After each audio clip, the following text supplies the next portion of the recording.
About History series, Qing's governance of Taiwan and land grab.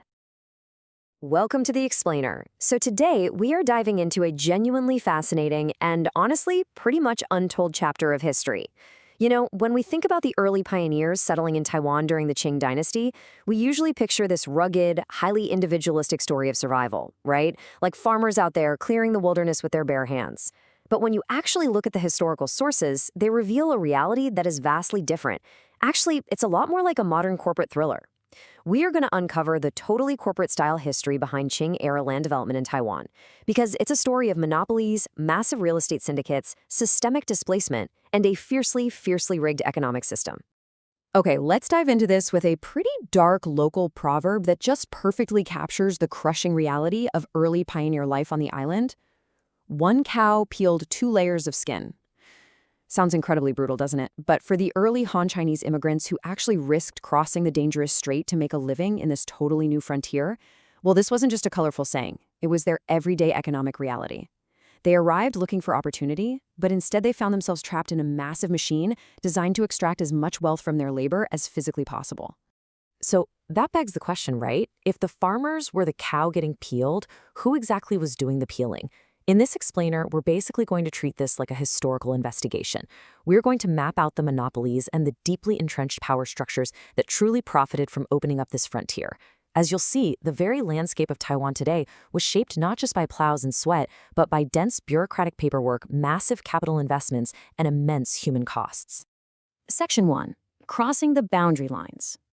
Let's start by looking at the geographical reality of the time and the sort of imaginary fences the government tried to set up to control what was essentially a completely uncontrollable situation. See, early on, the Qing government only actually controlled the western plains and hills of Taiwan. To avoid uprisings and bloody conflicts, they implemented a really strict mountain ceiling policy. They essentially divided the land, creating this physical and bureaucratic border known as the Earth-Cow boundary. The whole goal was to separate the Han settlers from the indigenous territories, specifically the unassimilated indigenous groups the Qing referred to in their records as Shengfan. The government explicitly banned settlers from crossing over into the mountains. But there was a massive problem here. The sheer hunger for new arable land among the migrating settlers was simply too powerful for a line in the dirt to stop. So the government eventually had to face reality. Because here's the thing, this boundary wasn't static at all.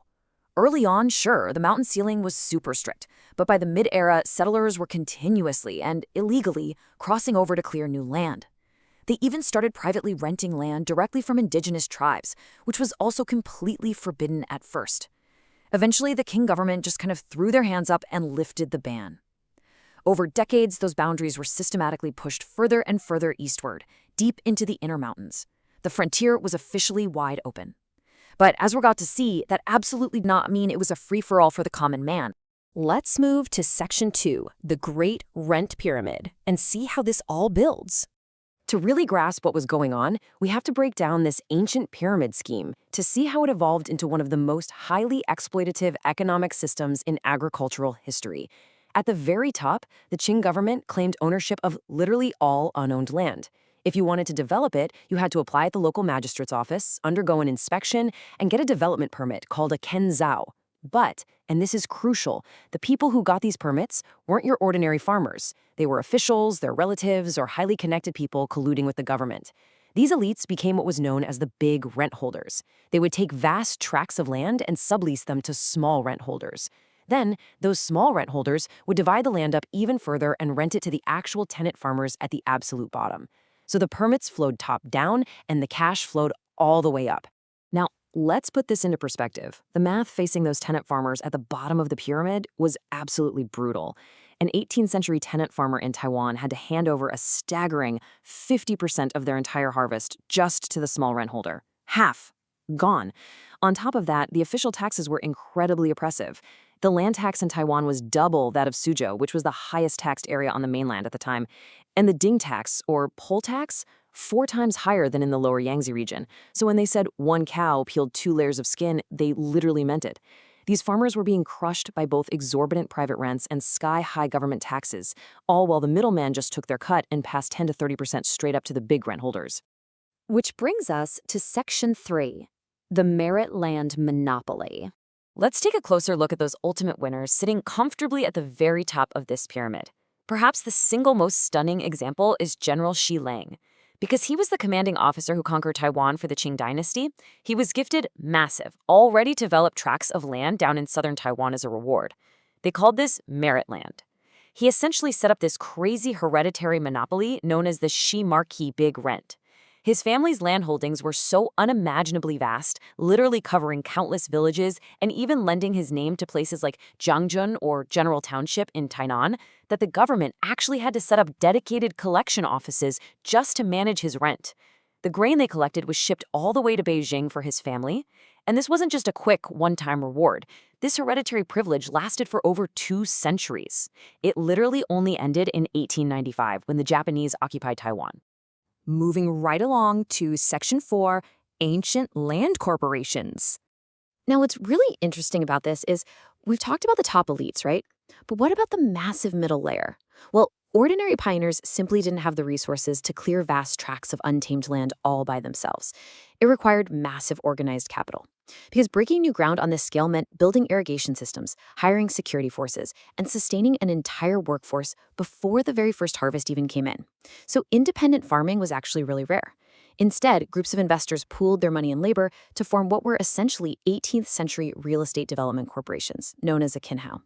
And you know what's wild? The legacy of these ancient corporations is literally stamped all over the map of modern Taiwan today.